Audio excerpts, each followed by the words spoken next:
نحمده ونصلي ونسلم على رسوله الكريم أما بعد فأعوذ بالله من الشيطان الرجيم بسم الله الرحمن الرحيم يسبح لله ما في السماوات وما في الأرض الملك القدوس العزيز الحكيم هو الذي بعث في الأميين رسولا منهم يتلو عليهم آياته ويزكيهم ويعلمهم الكتاب والحكمة وإن كانوا من قبل لفي ضلال مبين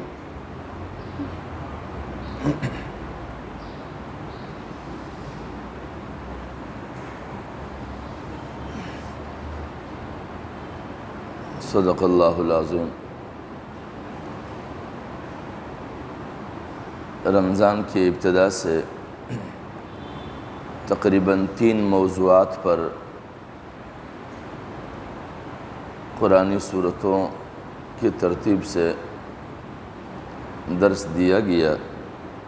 سب سے پہلا عنوان تھا قرآنی اساس انقلاب سورہ فاتحہ کی صورت میں، اور اس کے بعد تھا قرآنی اصول انقلاب سورۃ العصر کی صورت میں،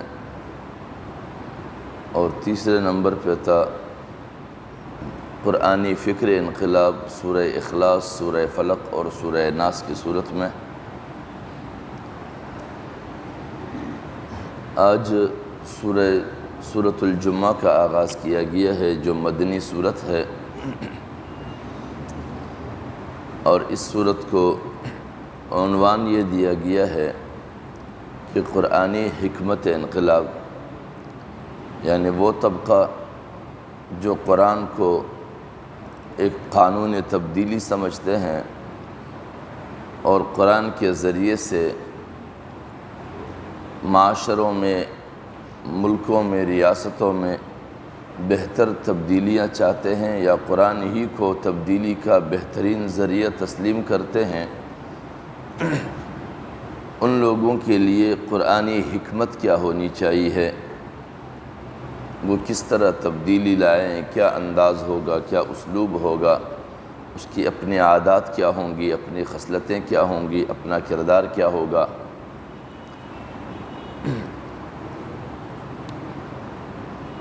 تو یسبح للہ ما فی السماوات و ما فی الارض، جو مخلوقات آسمانوں میں اور زمین میں ہے وہ سب اللہ کی تسبیح کرتی ہے۔ الملک القدوس العزیز الحکیم، جو بادشاہ، پاک ذات اور بڑا زبردست اور بڑی حکمت والا ہے۔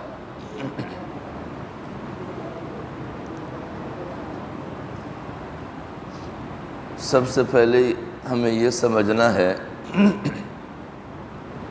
کہ حضور نبی اکرم صلی اللہ علیہ وسلم نے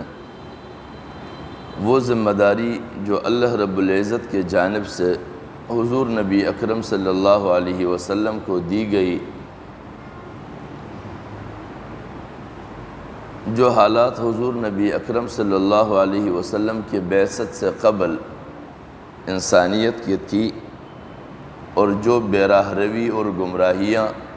حضور نبی اکرم صلی اللہ علیہ وسلم کے بعثت سے قبل قوموں میں راسخ ہو گئی تھی، ان تمام تر بے راہ روی اور لاقانونیت کو دور کرنے کے لیے آسان ترین طریقہ حضور نبی اکرم صلی اللہ علیہ وسلم کے لیے وہی تھا جو طریقہ حضرت عیسیٰ علیہ السلام کے لیے تھا، اور وہ یہ تھا کہ تمام قوموں میں سے ایسے لوگوں کو اعتماد میں لیا جائے اور اسے دعوت حق دی جائے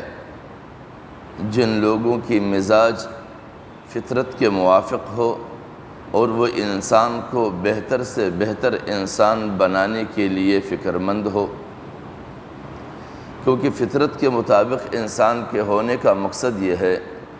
کہ انسان کو اللہ رب العزت نے جس مقصد کے لیے پیدا کیا اور جن خصوصیات پر پیدا کیا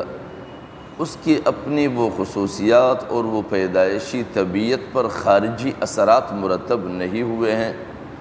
ابھی تک اس کی اس پیدائشی مزاج اور طبیعت پر خارجی اثرات کے نتائج مرتب نہیں ہوئے ہیں، وہ اپنی بنیاد پر قائم ہے، کیونکہ اللہ رب العزت نے بنیادی طور پر جن اور انس دونوں کو عبادت کے لیے پیدا کیا، اطاعت گزاری کے لیے پیدا کیا۔ لہٰذا جب تک انسان اپنی ابتدائی پیدائشی فطرت پر قائم ہے، وہ ان تمام تر راہوں سے دور رہنے کی کوشش کرتا ہے جو اس کے مالک حقیقی یا اس کی پیدائشی فطرت اور طبیعت کے خلاف ہو۔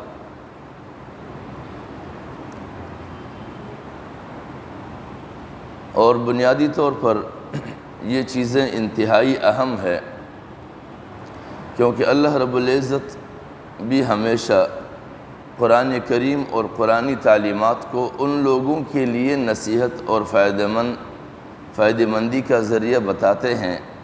جو لوگ ابتدائی فطرت پر باقی رہتے ہیں، اور جن لوگوں کی طبیعت اور فطرت پر خارجی اثرات مرتب ہو چکے ہوتے ہیں وہ پھر ان خارجی اثرات کی پیروی کرتے ہوئے چلتے ہیں، ان کے لیے فطری راہوں پر چلنا نہایت ہی دشوار ہوتا ہے، ان کے لیے کافی جتن اور کوششیں کرنی پڑتی ہے کہ ان کو واپس فطرت پر استوار کیا جائے اور ان کی بگڑی ہوئی طبیعت کو بدلا جائے۔ اسی لیے حضرت امام شاہ ولی اللہ رحمۃ اللہ علیہ فرماتے ہیں کہ انسان کی عادتیں دو قسم کی ہوتی ہے، ایک انسان کی خلقی عادتیں ہوتی ہے، ایک انسان کی کسبی عادتیں ہوتی ہے۔ خلقی عادت یہ ہے کہ جن عادات پر اللہ رب العزت نے انسان کو پیدا کیا ہے وہ عادتیں، اور کسبی عادتیں وہ ہیں جو بعد میں ادھر ادھر کی خارجی اثرات اور اپنے ہم نشینوں اور ہم نوالا اور ہم پیالہ کے ساتھ ان کے اندر پیدا ہو جائیں، تو ان کو کسبی عادات کہتے ہیں۔ تو امام شاہ ولی اللہ رحمۃ اللہ علیہ فرماتے ہیں کہ وہ تمام تر عادات جو خلقی ہیں وہ تو بدلے نہیں جا سکتے، لیکن جو کسبی عادات ہیں جو ادھر ادھر سے لی جاتی ہے ان کسبی عادتوں کو بدلا جا سکتا ہے اگر ان پر کوشش کی جائے یا کوئی اس کو قابل تبدیل سمجھے۔ اسی لیے اللہ تبارک و تعالیٰ بھی فرماتے ہیں کہ لا تبدیل لخلق اللہ، اللہ رب العزت نے جس فطرت پر انسان کو پیدا کیا ہے اس کے اندر کوئی تبدیلی نہیں ہے، نہ اس کے اندر تبدیلی کی جا سکتی ہے۔ لہٰذا قوموں کے اندر سے ان افراد کو منتخب کرنا اور ان کو چننا اور ان کے سامنے دین حق کا پروگرام رکھنا اور دعوت رکھنا جو فطرت کے مطابق ہے، ان کی فطری طبیعت پر خارجی اثرات نہیں ہوئے ہیں، اور ہر قوم کے لیے الگ الگ ان قوموں میں سے لیا جائے تاکہ وہ پھر اپنے قوم میں اپنے مزاج اور اپنی طبیعت اور اپنے اصول اور ضابطوں کی بنیاد پر اس دعوت کو عمومیت دے۔ اور حضور نبی اکرم صلی اللہ علیہ وسلم نے اسی طرح کیا کہ ہر قوم کے اندر سے لوگوں کو چنا اور ان کو دعوت حق دی، اور انہوں نے دعوت حق کو قبول کرتے ہوئے اس ذمہ داری کو اپنے ذمہ داری سمجھتے ہوئے آگے اپنے قوموں میں اس کا دعوت چلایا۔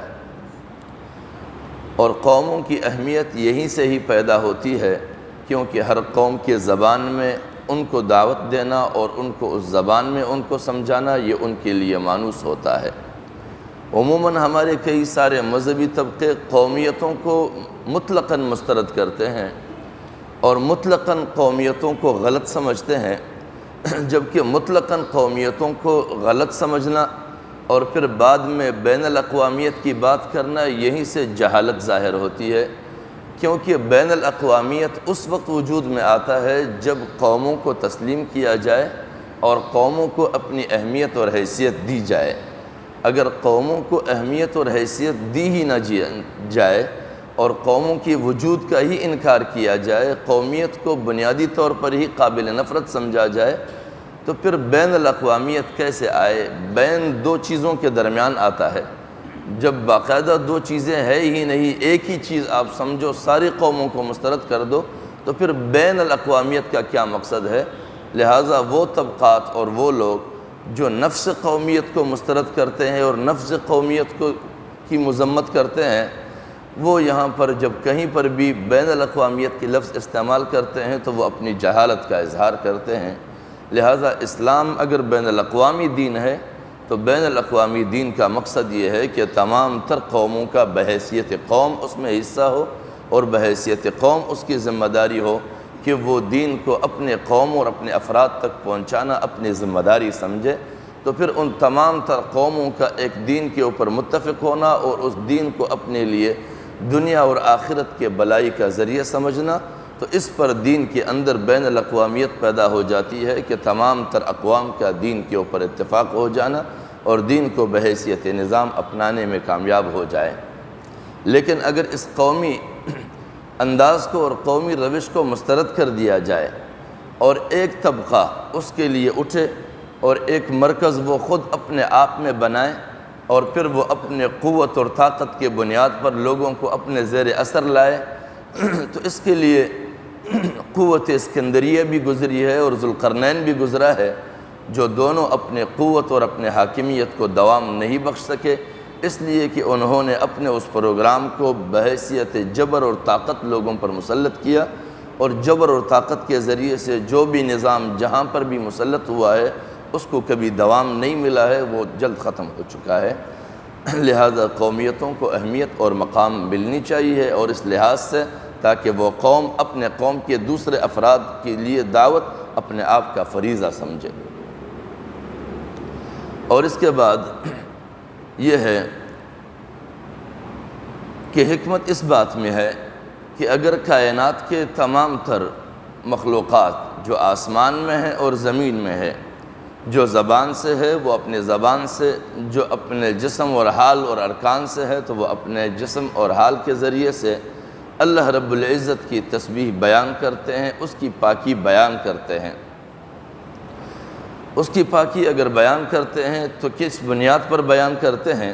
یہاں پر وضاحت کرتے ہیں کہ اس کی بنیاد یہ ہے کہ حقیقی بادشاہ وہی ہے، الملک حقیقی بادشاہ وہی ہے، القدوس حقیقی قدوسیت اور پاکی اسی ذات میں ہے، العزیز زبردست عزت والی ذات وہی ہے، حقیقی عزت اسی کا ہے، الحکیم حقیقی حکمت والا ذات وہی ہے، تمام حکمتوں کا مرکز اور منبع اور مرجع وہی ہے۔ لہٰذا ان صفات کے بیان کرنے کا مقصد کیا ہے؟ وہ یہ ہے کہ وہ ذات جو بالکل پاک صاف ہے اور آسمانوں اور زمینوں کی تمام مخلوقات اسی کی پاکی بیان کرتے ہیں، اسی کی تسبیح کرتے ہیں، لہٰذا جب یہ سب اسی کے لیے ہے اور اسی کی پاکی اور تسبیح کی جاتی ہے تو پھر مناسب یہ ہے کہ جس طرح آسمانوں میں فرشتوں کے ذریعے سے اللہ رب العزت کی احکامات کی بجا آوری ہوتی ہے، اس کی پیروی ہوتی ہے، زمین پر بھی انسانوں کے ذریعے سے اللہ رب العزت کی احکامات کی بجا آوری ہو اور ان کے قانون اور ہدایات کی پیروی کی جائے، تاکہ زمین اور آسمان کے دونوں مخلوقوں کی حقیقی گواہی اللہ کے ذات اور اس کی حقیقی بادشاہت کے متعلق ثابت ہو جائے عملی طور پر۔ اور لفظ الملک، الملک کا مقصد یہ ہے کہ بادشاہت صرف اسی ذات کی ہے اور کسی کی بادشاہت نہیں۔ اگر کسی اور کے لیے بادشاہت کی اس بات کی جائے تو وہ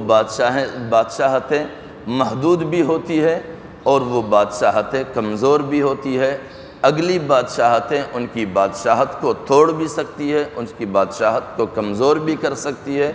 اس کی بادشاہت کو اپنے زیر نگون بھی لا سکتے ہیں۔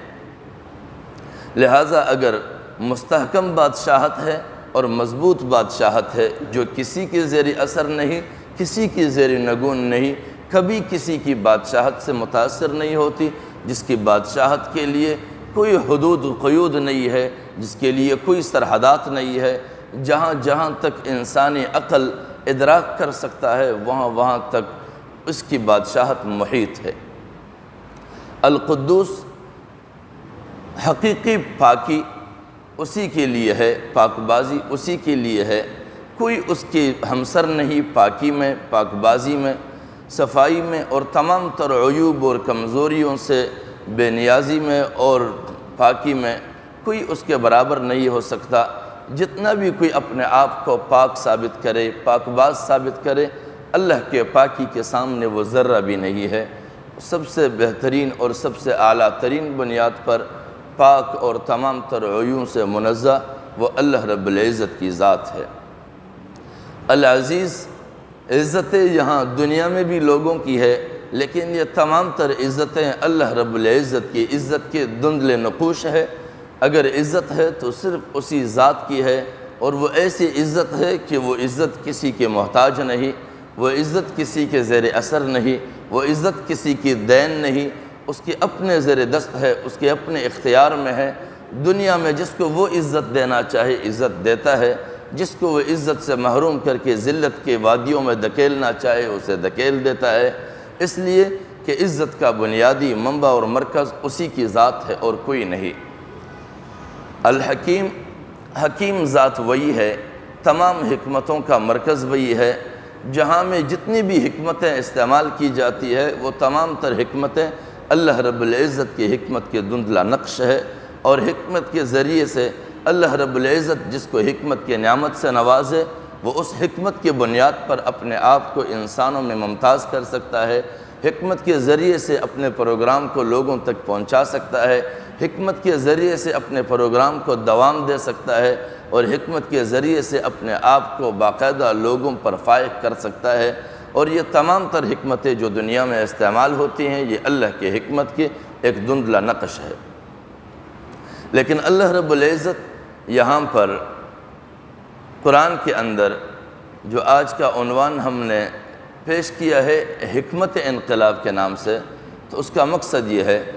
بنیادی طور پر کہ اللہ رب العزت یہاں پر لفظ الملک بیان کر کے اس طبقے کے لیے ایک درس دینا چاہتا ہے جو طبقہ دنیا میں حاکمیت چاہتا ہے۔ اللہ رب العزت اس صفت ملکیت کے بنیاد پر کہ اگر وہ حقیقی مالکیت اللہ کی تسلیم کرتے ہیں تو پھر اس کی ذمہ داری ہے کہ اس حقیقی مالکیت کو دنیا پر بھی ظاہر کر دے، یعنی دنیا میں اللہ کے اس نظام کو جو اللہ رب العزت نے قرآن مجید کی صورت میں حضور نبی اکرم صلی اللہ علیہ وسلم پر نازل فرمایا، اور اسی کتاب کو انسانوں کے لیے رہنما کتاب اور انصاف اور عدل کے ترازو کے طور پر عدالتی نظام کی شکل میں قائم کر لے، اور ایک مملکت اس کے لیے قائم ہو تاکہ وہ مملکت ساری دنیا کے لیے ایک نمونہ بنے کہ اس مملکت میں اور اس خطے میں اور اس جغرافیہ میں ایسا طبقہ اور ایسی انسانیت رہتے ہیں جو اللہ کے قانون کو اپنے لیے ضابطۂ حیات بنائے ہوئے ہیں، اسی کے مطابق وہ انسانوں کو انصاف کے فیصلے دیتے ہیں، جو ناانصافیاں کرتے ہیں ان کو ان ناانصافیوں کا حساب بھگتنا پڑتا ہے۔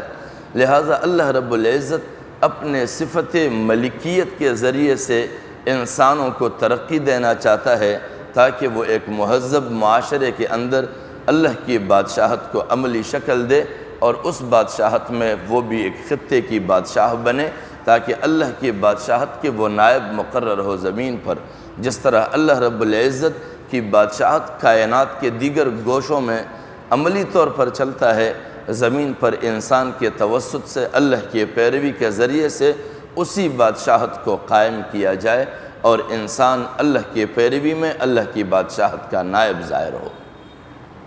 القدوس وہ طبقہ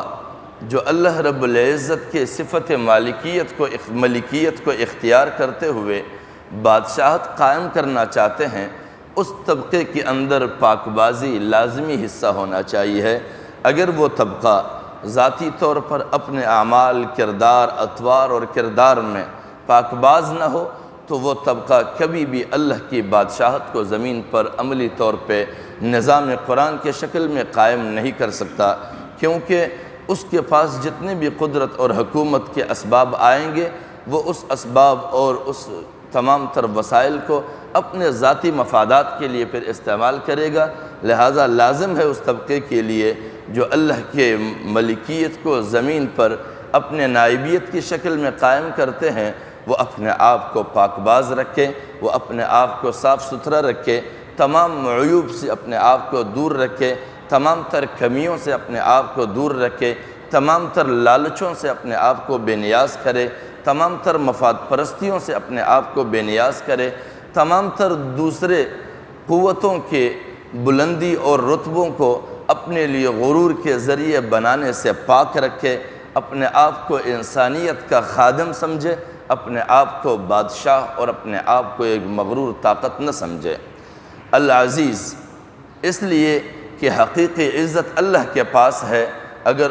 اللہ رب العزت کی ذات نے ایک ضابطہ قرآن کی صورت میں انسانیت کو دیا ہے اور انسانیت اسی ضابطے کو اختیار کرتے ہوئے بادشاہت کے مقام کو پہنچا ہے اور اپنے آپ کو پاک رکھنے کی کوشش کر لے، اگر پاک رکھنے کی کوشش نہیں کرتا ہے، العزیز اللہ رب العزت حقیقی عزت کا مالک ہے۔ اگر آج اس نے عزت سے نوازا ہے تو وہ عزت سے واپس محروم بھی کر سکتا ہے، لہٰذا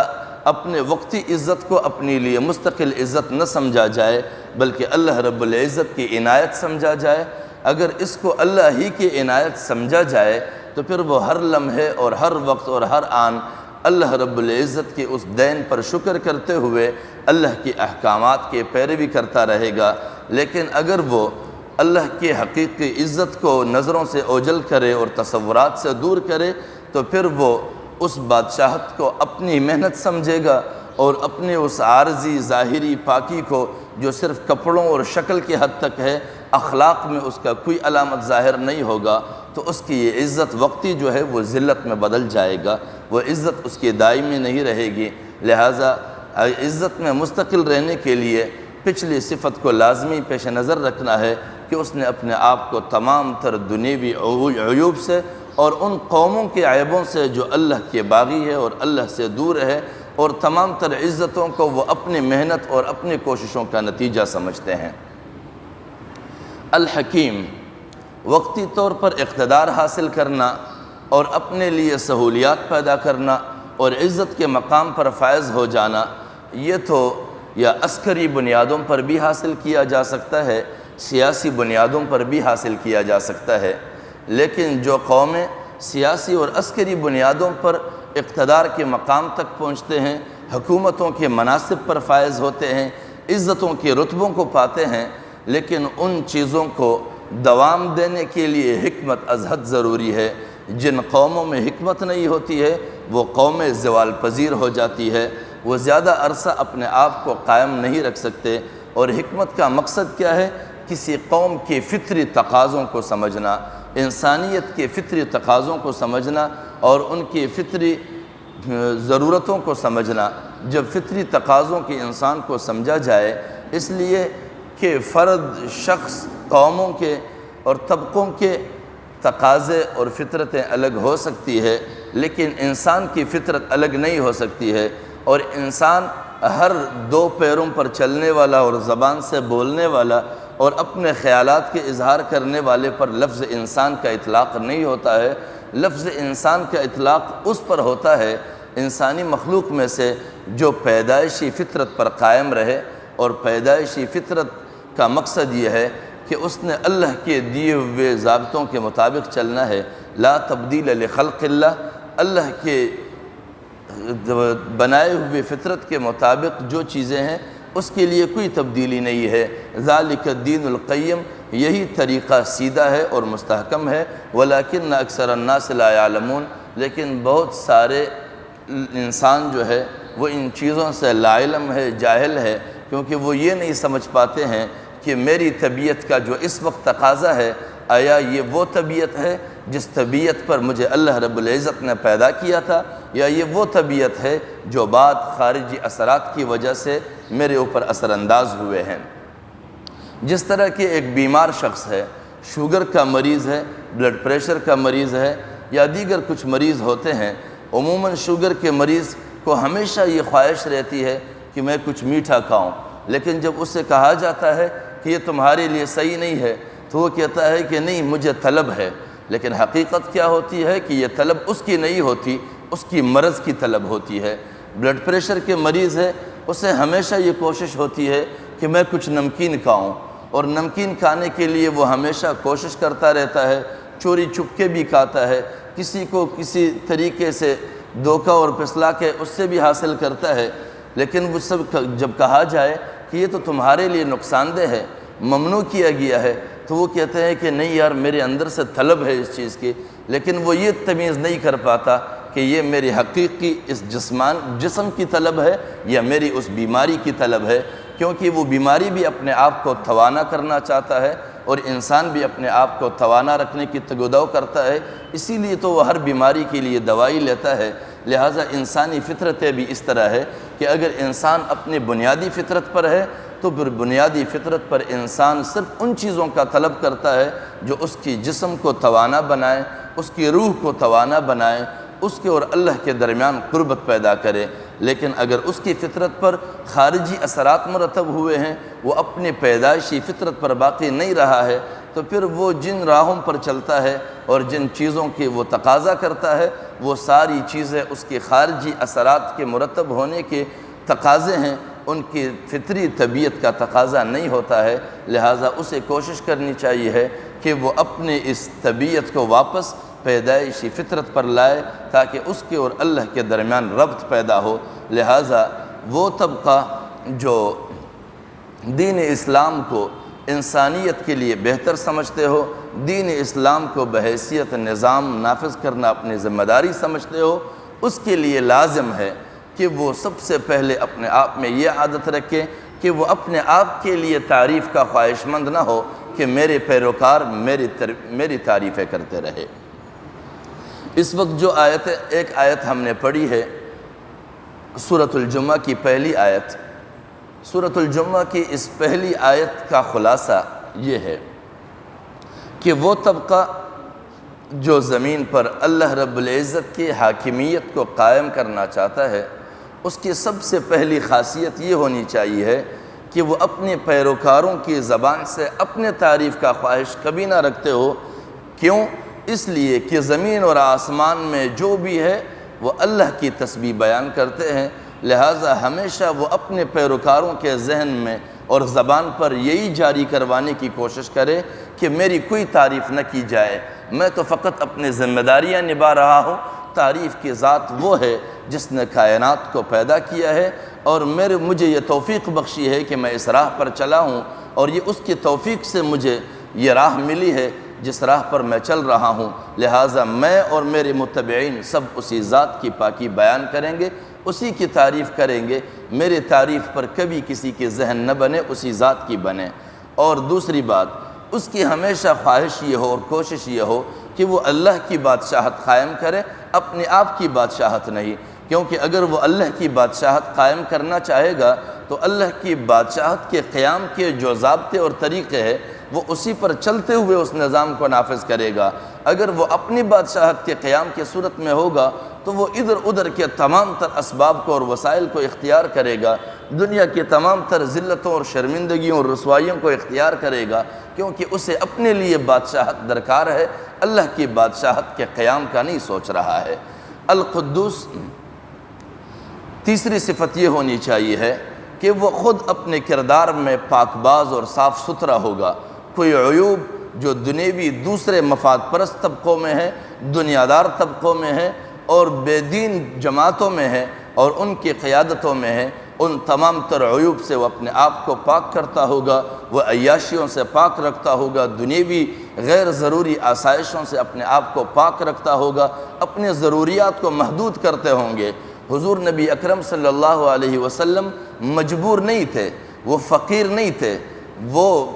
ایسے نہیں تھے کہ وہ تنگ دست تھے، سب کچھ اس کے پاس تھا، لیکن اس نے جان بوجھ کر فقر کو اختیار کیا، اس لیے کہ اس کے بعد جو بھی ان ذمہ داریوں کو نبھانے کے منصب پر آئے وہ بھی اپنے آپ کے لیے فقر کو اختیار کرے، اپنے رعایا پر نظر رکھے کہ ان کی ضرورتوں کی تکمیل ہو، اپنے خواہشات کی تکمیل نہیں، اپنی گزر بسر ہو۔ لیکن جن لوگوں کی توجہ اپنے آپ پر ہو کہ وہ اپنے لیے دنیا کی ساری آسائشیں جمع کرے، وہ رعایا کے درد و دکھ اور تمام تر سہولیات اور آسائشوں اور پریشانیوں کو بھول جاتا ہے، وہ اس سے بے نیاز ہو جاتا ہے۔ تو تیسری صفت اس میں یہ ہونی چاہیے ہے کہ وہ اپنے آپ کو تمام تر عیوب سے پاک رکھے، غیر ضروری ضروریات بنانے سے بھی وہ اپنے آپ کو باز رکھے۔ العزیز، عزت اپنے آپ کے لیے نہیں، قوم کے حقوق دلانے میں اور ان کو پریشانیوں سے نکالنے کے لیے اور حق کے بیان کرنے میں اگر اسے کبھی ذلت جھیلنا بھی پڑے